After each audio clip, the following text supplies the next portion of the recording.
चिवरा येथे मटका जुगार खेळणाऱ्यावर पोलिसांची कारवाई, मुद्देमाल जप्त।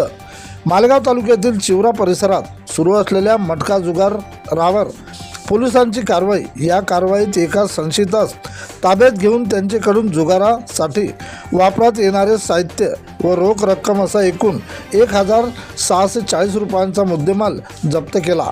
पोलिसांना दिलेल्या माहितीनुसार रात्री 10च्या दरम्यान चिवरा येथे मटका जुगार चालू असल्याची माहिती मिळाल्यावरून त्यानुसार पोलिसांनी छापा टाकून शकील बेग, मिर्झा बेग व 34 वर्षे राहणार चिवरा हा जुगार मटका खेळताना साहित्य व रोख रक्कम जप्त करण्यात आली असून या प्रकरणी मालेगाव पोलिसात मुंबई जुगार प्रतिबंधक कायदा कलम 12/अ गुन्हा दाखल करून पुढील तपास ठाणेदार राजेश खेरडे यांच्या मार्गदर्शनात पोलीस हवालदार प्रशांत वानखेडे करीत आहेत। प्रतिनिधी विठ्ठल भागवत।